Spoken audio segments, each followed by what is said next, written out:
Oh, it's my pleasure. So I hope you'll be able to understand me with my California accent. I want to ask first, is there anybody who's besides me who's here for the first time? Wonderful. Well, welcome, and thank you for being here today. This is quite an experience for me. I'm going to tell you a little bit about myself first, because, you know, it all starts in mind. And actually, I'm going to move this out here because I did take a few notes, but I mostly am off the cuff. But this helps me remember if there's something I wanted to make sure I was going to cover. So I came into this teaching fairly recently, probably a lot more recently than many of you. I was a actor. I lived in New York City for 3 years, and I moved from New York to California about 11 years ago, ostensibly to make it big in Hollywood. Yeah. Well, you don't see my name up in lights. You don't see me on the television. There is one movie. You will never get the title out of me. Never in a million years will you get the title out of me because I don't want anybody to see it. It's not X-rated, but it... Let's just say there are some very revealing scenes in it. Am I very red now? But I became very active in the theater scene in Los Angeles, and that's really where my love is. I got my degree in acting and directing originally, and I became involved with a production of Angels in America that was being done at this place, this brand new theater space in North Hollywood called the NoHo Arts Center. And I came into this production as an actor and as a sound designer for the production. And I walked in and I thought, wow, the energy in here is really awesome. Now, mind you, I was not brought up in religion. I did not go to church growing up. I'd always kind of like had this idea. I dabbled in the idea of like, well, I know that there's something. There's got to be something because it can't just be us. It can't just be me. So what I come to discover about this center is that it's a New Thought church. Now, I'd never heard of New Thought. This was about 7 years ago. I was standing in the lobby, and I was talking to the house manager during a performance. And, you know, I was talking about, oh, I'm single, and, you know, the old stories that we all tell, like, oh, yeah, I'd love to meet somebody, and I'd love to blah, blah, blah. Well, she said, I don't think it's going to be a surprise to anybody in here. I don't know why I would think it would be a surprise or not, but I am gay, so I know, shocking.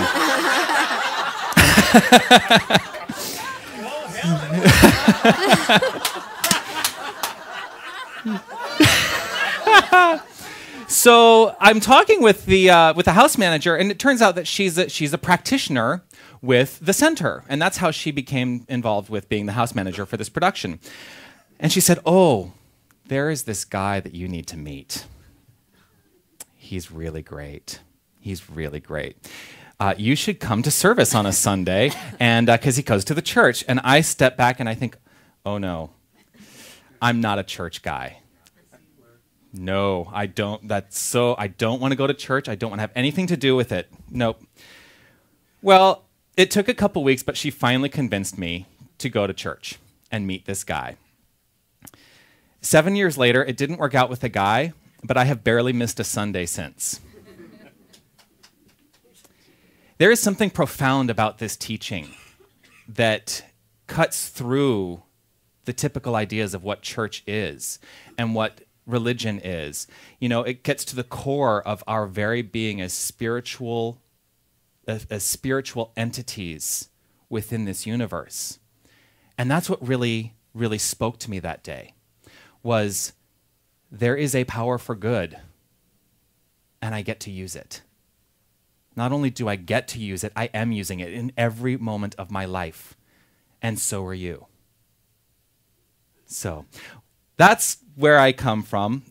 You know, it goes to the Buddhist proverb, when the student is ready, the teacher appears. And that's exactly what happened for me. and I'm so grateful. Within 6 months of that initial stepping into a church service, a Science of Mind service, I had decided that ministry was my path. And I still dabble in acting. In fact, I'm in rehearsals now for the Christmas show at the NoHo Art Center for New Thought called Yo-Ho-Ho, A Pirate's Christmas, where a band of pirates invades the North Pole. And I play the captain of the pirate ship, so it's a lot of fun. So I want to ask you, how many of you have read this book? And you've read it cover to cover? Yep. Yes. Yep. I've read this book cover to cover, but I'm going to tell you something. Pretty much what you need to know is in that portion of it. This is a very simple teaching. We teach two things. We teach the divinity of man, and we teach the law of cause and effect. That's it. That's it. So this is a great book, and there's a lot of wonderful wisdom that Dr. Holmes offers in this book. And if you have the opportunity to take classes, I'm a strong, strong, strong believer in education. And this book has changed my life, and I suspect it would change your life as well. So I want to talk a little bit first about the nature of God.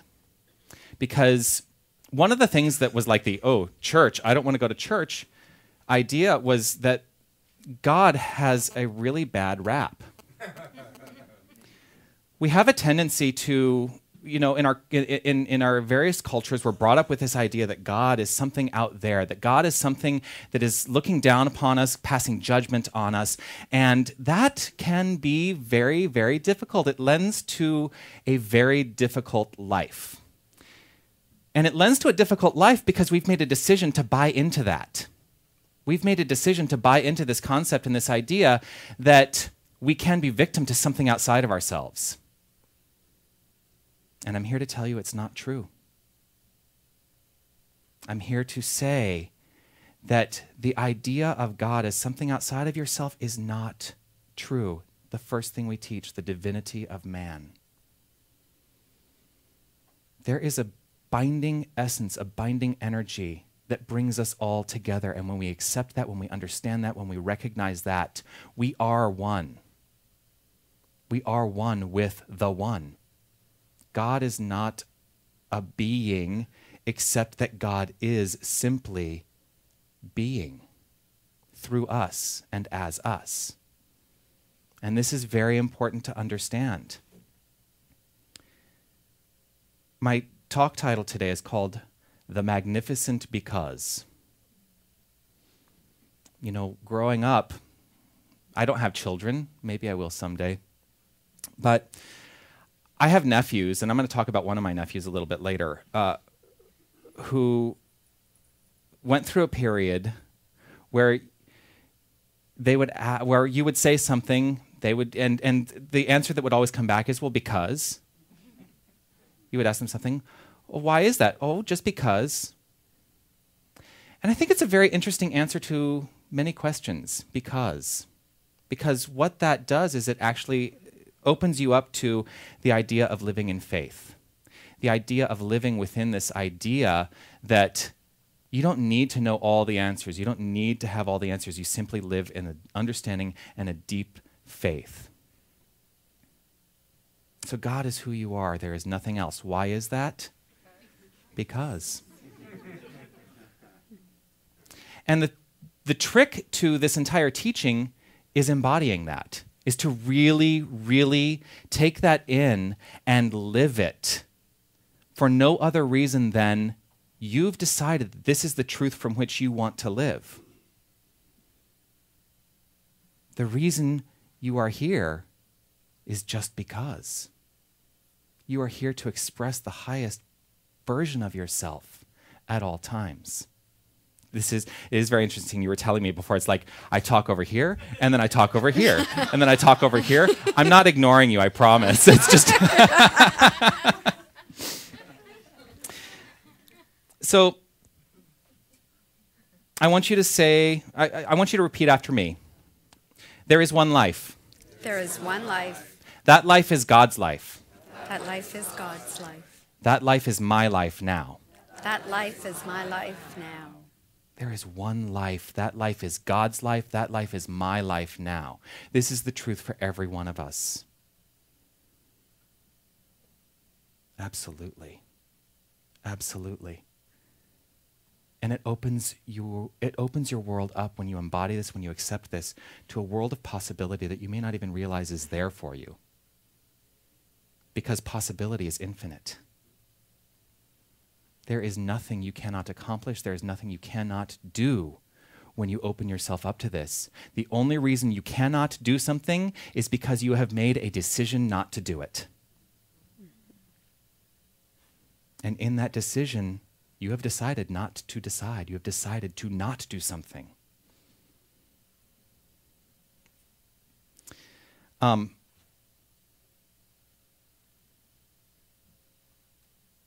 It's funny, as I've gone through my studies, I just became a minister. Well, technically, I just became a minister this month. I finished my ministerial intensives in July, but the official word from the people who make the decisions actually came down this month from the board of International Centers for Spiritual Living. But I was going through some of my old notes from classes and things that I've taken, and I found this, and I don't even know where I got this from. It's probably Ernest Holmes, but I didn't write down where this is from. But it reads like this: the science of mind is a practical philosophy that is demonstrable and systematic. We teach the ability to systematically effect change in our experience through right thinking. The effects, being demonstrable in experience, are the scientific element of this teaching. This philosophy is provable, and that is the basis for calling it a science. This philosophy is provable. Do you know how you prove it? You prove it by living it. You prove it by creating demonstrations in your own life. You prove it by embodying the concept and the idea that God is all there is. We talk about the law. This is part 2 of what we teach, the law of cause and effect. There is cause, there is effect. There is cause, there is effect. Everything that happens in our life happens because of the law of cause and effect. Everything that is happening in your experience is happening because of the law of cause and effect. Your very existence is a byproduct of the law of cause and effect, because on some level, there was an idea in this greater thing called mind. That idea was called you, and poof, there you are. You exist because of the law of cause and effect. Which takes me back to 2 sides of that coin. There is cause. Cause is this greater idea, this greater energy, this greater power that many people will call God. Ernest Holmes refers to it as the thing itself, this perfect energy that is always aligning, and always aligning for constructive purposes. You know, we get into this idea, in the book it talks a lot about this power is a power for good. And yes, it is. However, we have assigned this idea to good as good and bad, that there is good, there is bad. There is no power for bad. And if there is no power for bad, there is no power for good. Does that make sense? No? All right, I'm going to speak directly to you for just a moment. If you believe there is a power for good, then inherently you have to believe that there is a power for bad. That does not work in our philosophy because we believe there is a power. And this power is constructive. It is always choosing to create. It is always choosing to create something anew. It is always choosing to evolve into something greater, to evolve itself, to constantly be building upon new ideas. These new ideas are ideas that we are all thinking at all times, and it goes down to the very core of our belief system. These ideas are being built out of the core of our belief system, and they always, always, always are building. But we only call it good because we've decided to call it good. There is only a use of this law that is either constructive. If it is destructive, it is because our use of this law of cause and effect is for destructive purposes. But it's just power. It is just energy. So there is no good or bad except to the degree that we have decided that something is good or bad. Does that make sense? We could talk about it more later too. You know, and let me be clear. I choose to live my life from the understanding that this principle is a principle for good. And so the choices that I make in my life are choices that are for good. At least that's what I strive for. There's occasional use of this, and I'm not even aware that it's going on because there's this thing called race consciousness, this idea that we can be affected by things outside of ourselves because we buy into them. There is a race consciousness in our world right now of lack. There is a very, very, very profound race consciousness in our world right now of lack, that there isn't enough to go around. You know, we see the Occupy Wall Street movement and that there's this disparity between the rich and the poor. And the only thing that is going to fix that disparity is a deeper understanding that we are all equal and that abundance and prosperity are equally available to all. That's the truth. But the consciousness that is pervading this world right now is a consciousness that there is not enough, that there's only this slice of the pie and this many people have it. And I have to tell you, the pie is infinite. If you just look around, there is nothing that is not yours for the taking, really, provided you don't harm anybody else in the taking of it. There's plenty, because the plenty is the infinite nature of God. I feel like I'm getting a little off track. So I'm going to pull it back. I'm going to pull it back just a little bit. Actually, now that I look at it, I'm actually going to be right on track, because what this comes down to is personal responsibility. That we are all imbued with this idea, with this perfect expression as spiritual beings. But what you have to do is you have to take responsibility for what is going on in your life. This is hard for some people to hear. Because once you say you are responsible for your life, for everything that happens in your life, some people don't want to hear that. They want to believe that they are being victim and being held accountable to something outside of themselves, to that man in the sky. Oh, that man in the sky idea. But once you take that man in the sky idea, discard it, and embody this deeper understanding, this deeper realization, this deeper idea that you are God. You are God. How does that feel to hear that? Does it make you uncomfortable? Yes? No? Well, just check in with that. Just check in with that. You are God. But you know what? Look at the person next to you. That person is God as well. Yes, you are. Want to go even further? As you're walking down the street, if you see a homeless person, that person is God too.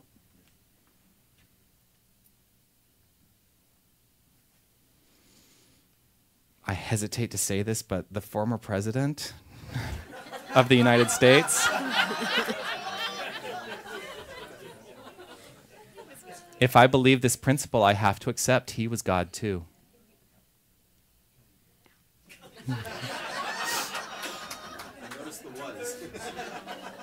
Interesting that I would go there.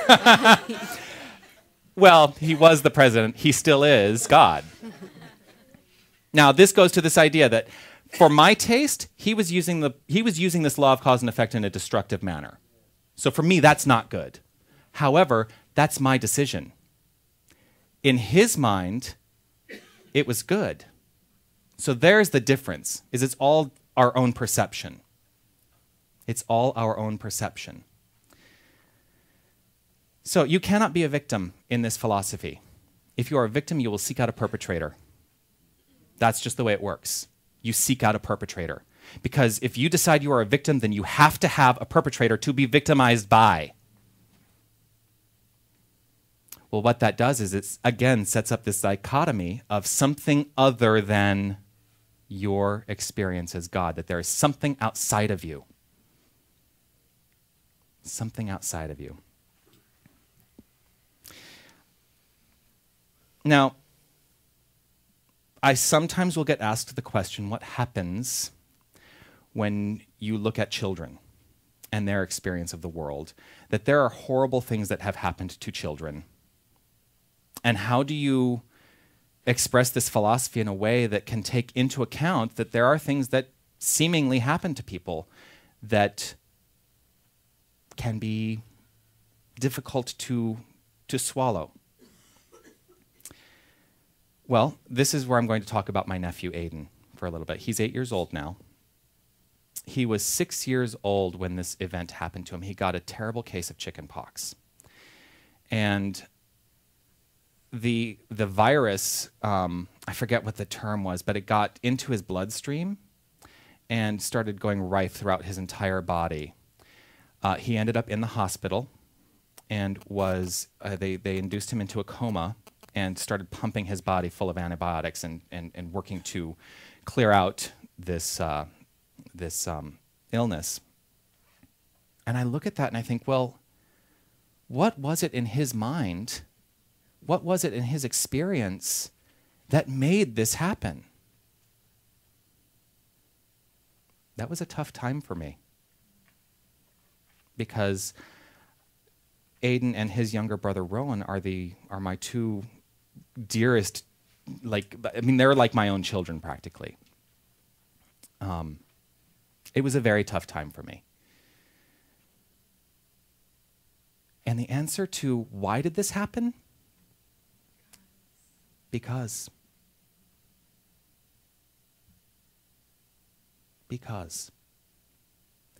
there is something that occurs in every event in our life that if we can understand that it is happening for our highest good, that's important. Everything is happening for our highest good. That event happened for him, for his parents, for my entire family, for our highest good. I mean, there was a very scary moment there where we thought he was not going to pull through. But he did. He did. And I do believe that it's because of the prayer and the treatment work that was done on his behalf. I got my entire, let me tell you, in my center we have like 30 practitioners. And I got my entire practitioner corps treating on this to make sure that the perfect outcome was assured. Mind you, note that I did not say that he was going to be cured of this illness. What I treated for was the perfect outcome of this experience. It is possible the perfect outcome would have been for him to transition. Because in the mind of God, that would have been a healing in that moment. And what I understand and know is that his life is infinite, regardless of his experience in this portion of it. So why did it happen? Because he is a much stronger, he's a very different young man now.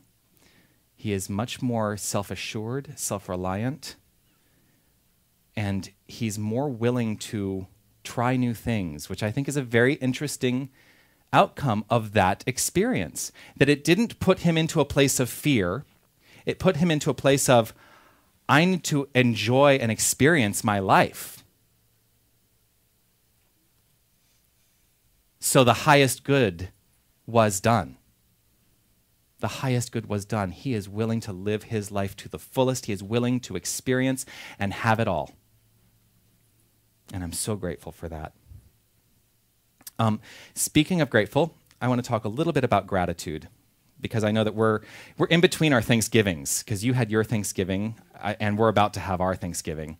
And ultimately, the engine is driven, the engine of understanding, the engine of this entire philosophy is driven by staying in a place of gratitude.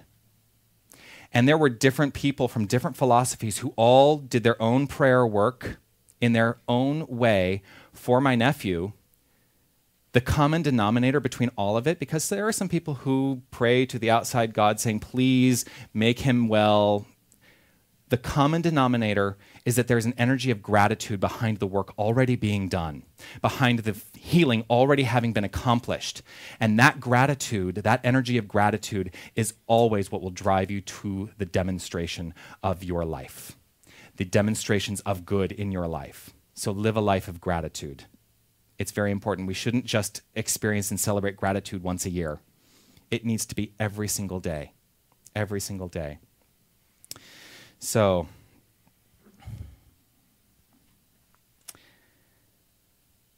there's a law of cause and effect. Now, I'm going to go to some place.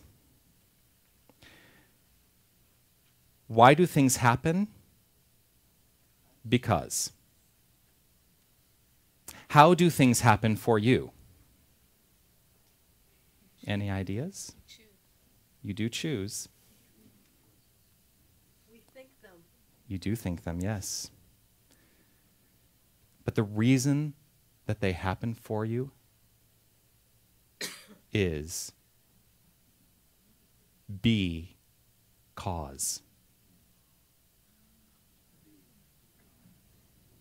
Oh.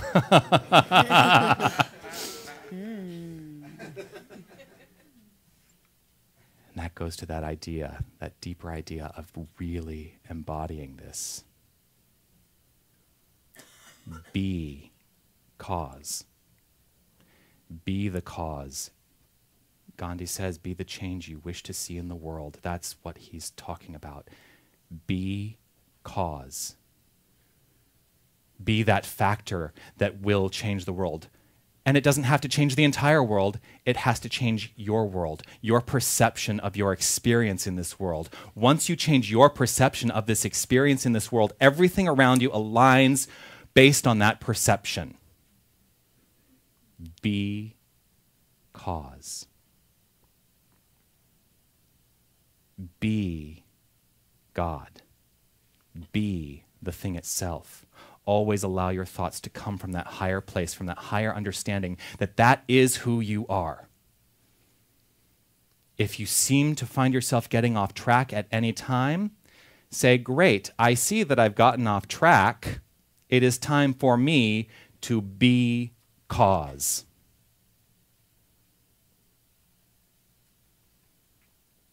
We do this by living a life of decision. Everything in our life is a decision. So, this is a great book. This is a great book. I didn't see this book in your bookstore, but if you want to study this for the from the ground up, this is the book I always recommend to people who are starting in this philosophy. The Power of Decision by Raymond Charles Barker.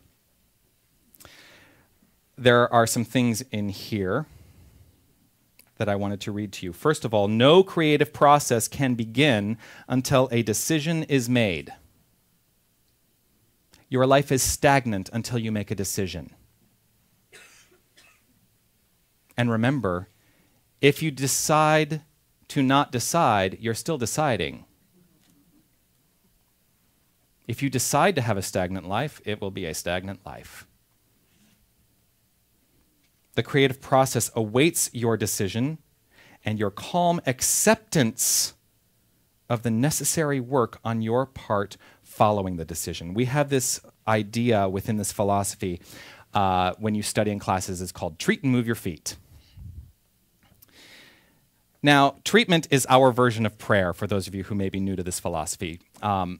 It is affirmative prayer. It is the idea that we can use our belief, our word, to set in motion certain ideas. However, we are not, for me, we are not changing anything outside of ourselves. We are not changing the world as it is. What we are changing is our thought, our idea behind it. We are changing our relationship to what is out there.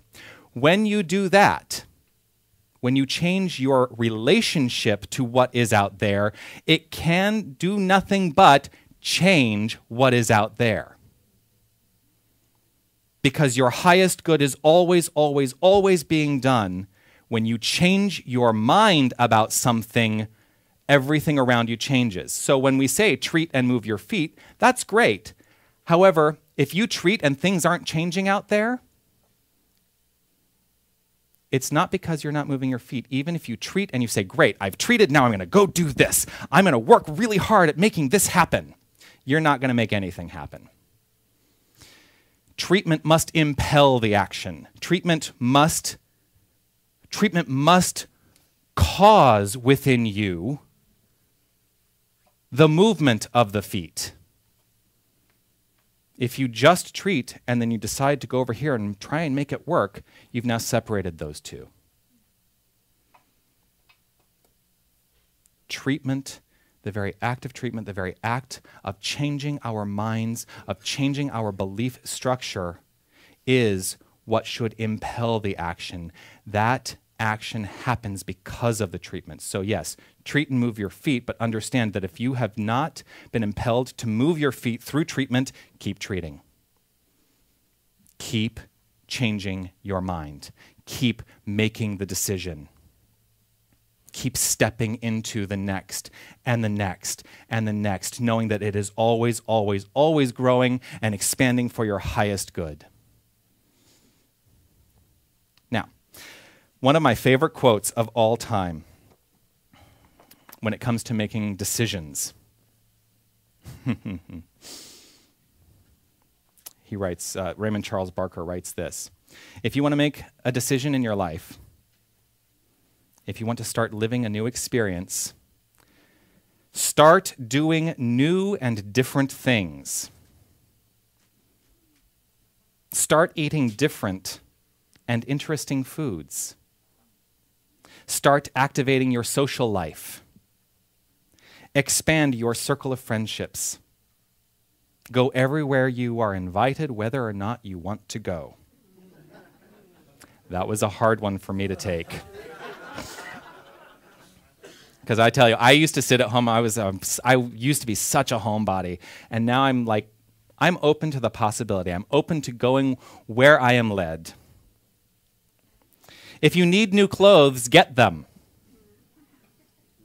If your home needs refreshing with wallpaper and paint, call in the decorators.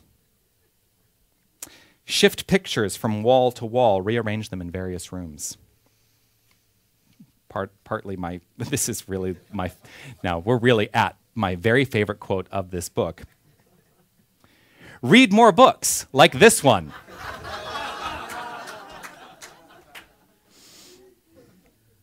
If there is a metaphysical church in your area, attend it and support it with your money. Give a little more than you normally would in order to open up your channels of receptivity. Do not eat alone too much.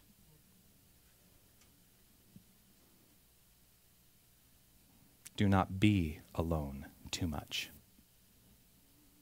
Keep in circulation with the human race.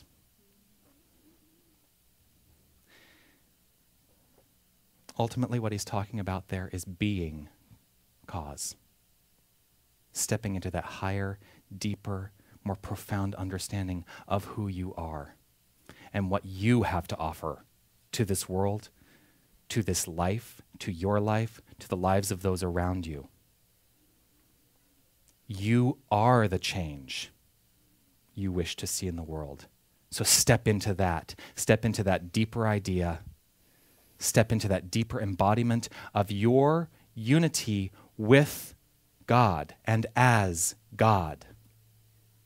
It is entirely up to you. It is entirely up to you. It is such a pleasure to be here today and to take step in my forward momentum of being cause and having the opportunity to speak to you today and having the opportunity to experience your wonderful center. And I know that as this all moves forward, there is the perfect good that is being done right here and right now for the growth and expansion of this teaching through all of you. And so I give great thanks for my time here and for your time sharing it with me. Have a wonderful day. Namaste.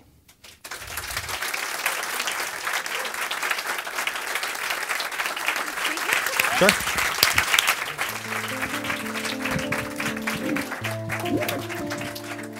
I've been asked to do treatment. So shall I treat now? Yeah. Yes, Okay. please. Well, then I invite you to be comfortable right where you are.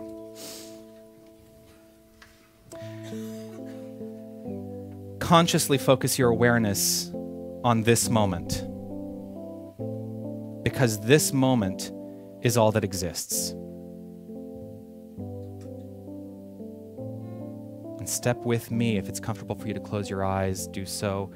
You're welcome to keep them open. Whatever puts you in that receptive place, I invite you to go there now. And know with me this truth, that there is only one cause. There is only one energy.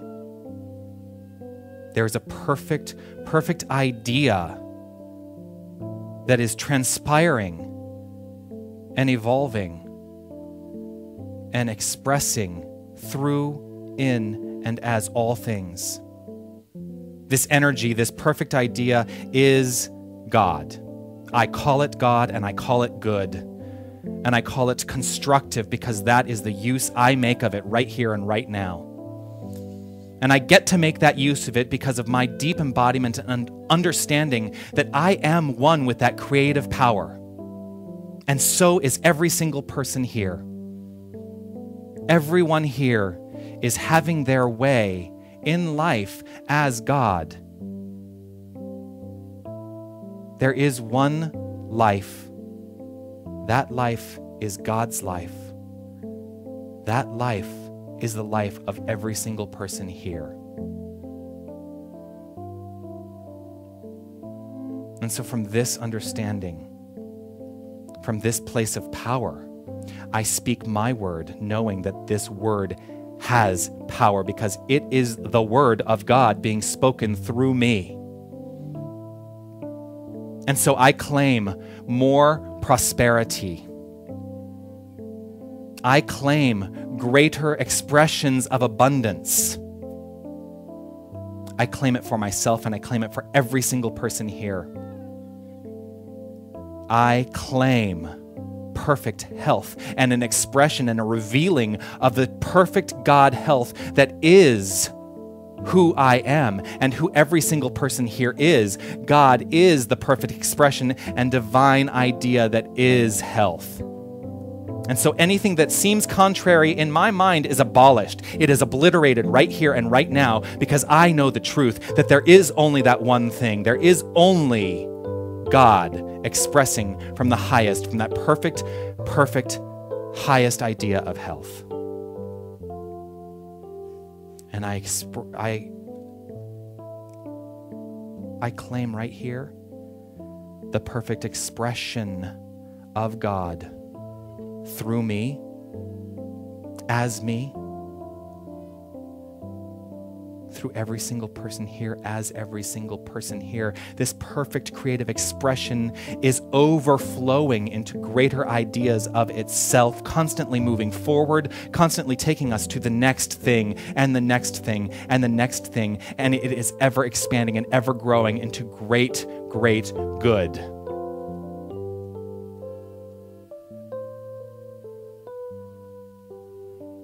I claim love. I claim light. I claim peace. I claim beauty. I claim joy. I claim wisdom. And I claim power. These are the very attributes of God. And they are expressing through me right now. And they are expressing through every single person in this room and beyond this room and beyond this city and beyond this country, beyond this continent. For I choose to recognize in this moment that every face I see is the face of God. And in that, I give great thanks. I give over to gratitude with that understanding that in gratitude, I claim that this is done because I am thankful for this understanding and for this word and for this belief from which I live and have my being. So in great gratitude, I release my word as law, knowing that the law corresponds perfectly, saying yes to what I have spoken. It is done, it is settled, it is in the mind of God, and so it demonstrates perfectly right here and right now. This is the truth. I let it be so, and together we say, and so it is.